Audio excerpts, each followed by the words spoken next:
Assalamualaikum warahmatullahi wabarakatuh. Perkenalkan, nama saya Helen Azhari dengan NIM 234110643. Di sini saya akan membuat sebuah video mengenai penjelasan tentang manajemen nyeri. Di sini saya ingin memenuhi tugas mata kuliah saya yaitu mata kuliah komputer, manajemen data, dan e-learning yang di dosen pengampunya Bapak Alsri Windradoni, MCIO. Baik, langsung saja ke materi yaitu manajemen nyeri. Yang pertama itu definisi nyeri. Nyeri adalah perasaan yang tidak nyaman yang sangat subjektif dan hanya orang yang mengalami yang dapat menjelaskan dan mengevaluasi perasaan tersebut. Secara umum, nyeri dapat didefinisikan sebagai perasaan tidak nyaman, baik ringan maupun berat akibat terjadinya rangsangan fisik maupun dari serabut saraf dalam tubuh ke otak yang diikuti oleh reaksi fisik, fisiologis maupun emosionalnya. Kemudian fisiologi nyeri yang pertama itu nyeri berkaitan dengan adanya reseptor yang ada di otak yang dinamakan oleh nociceptor dan adanya rangsangan. Kemudian reseptor ini dapat memberikan respon akibat adanya stimulasi atau rangsangan. Kemudian stimulasi diterima reseptor tersebut, kemudian ditransmisikan berupa impuls-impuls nyeri ke sumsum tulang belakang. Kemudian ada impuls nyeri menyeberangi sumsum tulang belakang ke jalur spinal ascendens yang membawa informasi mengenai sifat dan lokasi nyeri. Kemudian transmisi nyeri ini terbagi menjadi dua jalur, yaitu jalur OPT dan jalur non-OPT. Kemudian ada pengalaman nyeri seseorang dipengaruhi oleh beberapa hal, yakni yang pertama itu makna nyeri. Maksudnya di sini rasa nyeri tersebut berbeda-beda antara seseorang dipengaruhi oleh usia, jenis kelamin, sosial kultural, lingkungan, dan juga pengalamannya. Kemudian ada persepsi seseorang terhadap nyeri tersebut. Kemudian ada toleransi seseorang terhadap nyeri tersebut. Toleransi di sini maksudnya seberapa seseorang ini mampu untuk menahan rasa nyeri tersebut. Kemudian ada reaksi terhadap nyeri, yaitu ketakutan, gelisah, menangis, atau menjerit. Kemudian klasifikasi nyeri. Nyeri ini terbagi menjadi dua, yaitu ada nyeri akut dan juga nyeri kronis. Nyeri akut adalah nyeri yang timbul secara mendadak dan cepat hilang, serta ditandai dengan adanya peningkatan tekanan tegangan otot.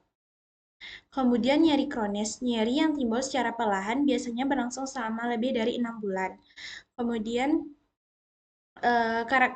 nyeri akut dan juga nyeri kronis dapat dibedakan dari karakteristiknya, yaitu kalau nyeri akut berdasarkan suatu kejadian, sumbernya sumber eksternal atau penyakit dari dalam, kemudian serangannya mendadak, kemudian waktunya sampai 6 bulan, kemudian pernyataan nyerinya, daerah nyerinya tidak diketahui dan pasti, gejalanya pola respon yang khas dengan gejala yang jelas dan terbatas. Polanya terbatas, kemudian perjalanan ini biasanya berkurang setelah beberapa saat. Kemudian untuk nyeri kronis, suatu pengalamannya suatu situasi atau status ekstensi. Kemudian sumbernya tidak diketahui atau pengobatannya terlalu lama. Kemudian serangannya bisa mendadak, berkembang atau berkesinambungan besar dari 6 bulan sampai menahun. Kemudian ada pernyataan nyerinya, daerah nyerinya sulit dibedakan dari intensitasnya. Kemudian ada gejala klinis, pola respon yang variatif, sedikit gejala, berlangsung terus. Kemudian ada perjalanan penderita meningkat secara beberapa saat. Perbedaan nyeri somatis dan visceral. Kalau nyeri somatis ini ada yang superficial, ada yang dalam. Kemudian untuk yang superficial itu kualitasnya tajam, menusuk, dan membakar. Kemudian dia tidak menjalar. Kemudian untuk stimulasinya toleran, abrasi, dan kemudian terlalu panas dan dingin. Kemudian reaksi autoimun tidak ada. Kemudian reaksi otot tidak ada. Kemudian ada nyeri somatis dalam. Itu tajam, tumpul, dan nyerinya terus menerus. Kemudian tidak menjalar. Kemudian stimulasinya toleran, panas, iskemia, pergeseran tempat. Kemudian reaksi autonominya ya, kemudian reaksi kontraksi ototnya iya. Kemudian ada nyeri visceral, di mana kualitasnya itu tajam, tumpul, dan kejang. Nyeri ini itu nyerinya menjalar, kemudian untuk stimulasinya distensi, iskemia, spasmus, iritasi kimiawi, kemudian tidak ada toleran. Kemudian untuk reaksi autonomi ada, kemudian untuk reaksi ototnya juga ada. Kemudian nyeri terkait kebidanan. Yang pertama itu ada nyeri menstruasi atau disminor. Terjadi akibat adanya peningkatan hormon prostaglandin yang akan menyebabkan kontraksi miometrium yang terlalu kuat, sehingga terjadilah ketegangan otot polos dinding rahim yang berkepanjangan dan menyebabkan penyempitan pembuluh darah rahim saat pengeluaran darah pada saat menstruasi. Kemudian ada nyeri persalinan. Nyeri persalinan ini ada persalinan kala 1, kala 2, sampai kala 4 yang nyerinya berbeda-beda setiap dialami oleh ibu. Nyeri persalinan ini berkaitan dengan kontraksi uterus, dilatasi dan penipisan serviks, serta penurunan janin selama persalinan. Kemudian berikut adalah gambar dari nyeri persalinan kala 1. Biasanya nyerinya terdapat pada daerah perut bagian atas, daerah perut bagian bawah, perut bagian atas, depan, samping, dan juga bagian pinggang. Kemudian untuk nyeri persalinan kala 2 itu biasanya ada di bagian perut bagian bawah sampai belakang, kemudian daerah vagina, kemudian daerah punggung sampai ke panggul. Faktor nyeri persalinan. Yang pertama itu adanya pembukaan dan penipisan serviks. Yang kedua, segmen bawah rahimnya tegang, kemudian ada ligamen uterus meregang, kemudian peritoneum tertarik, kemudian vesika urinaria tertekan, kemudian ada hipoksia, kemudian ada vagina tertekan, kemudian ada multi atau primipara. Kemudian ada faktor yang tadi merupakan faktor fisiologisnya. Kemudian ada secara medis, nyeri dapat dikontraksi dikategorikan bersifat tumpul atau viscera, dull and aching. Umumnya rasa sakit dimulai dari bagian bawah panggul, kemudian menyebar ke bagian bawah perut, mungkin juga sampai ke bagian kaki.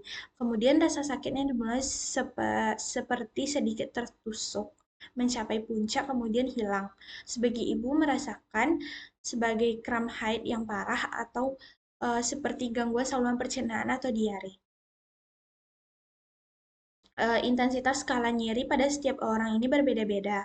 Skala nyeri numerik itu skalanya dari 0 sampai 10 skala. Penilaian numerik lebih digunakan sebagai pengganti alat pendeskripsian kata dari rasa nyeri yang dirasakan. Dalam hal ini, klien menilai nyeri dengan menggunakan skala 0, 1 sampai 10. Skala paling efektif digunakan saat mengkaji intensitas nyeri sebelum dan setelah intervensi. Di sini untuk skala 0 itu tidak nyeri, 1 sampai 3 nyeri ringan, 4 sampai 6 nyeri sedang, 7 sampai 9 nyeri berat terkontrol, 10 itu nyeri berat yang tidak terkontrol. Penata laksanaan nyeri persalinan, yaitu ada dengan non-farmakologis, ada juga nantinya dengan farmakologis. Yang pertama itu dengan non-farmakologis, yaitu yang pertama dapat dilakukan dengan relaksasi, nafas dalam. Kemudian ada aromaterapi, menggunakan aromaterapi wangi-wangian untuk membuat tubuh lebih rileks. Kemudian musik terapi juga sama dengan aromaterapi. Kemudian ada kompres hangat. Ini rasa panas sendiri dapat melambatkan impuls saraf ke otak dengan menstimulasi respon panas pada kulit dan jaringan yang lebih dalam. Kemudian adalah massage dengan cara menurunkan rasa nyeri dan memberi efek relaksasi dengan sentuhan. Kemudian ada hypnobirthing. Kemudian penanganan nyeri menstruasi yang pertama dengan obat-obatan, kemudian dengan diet. Diet ini maksudnya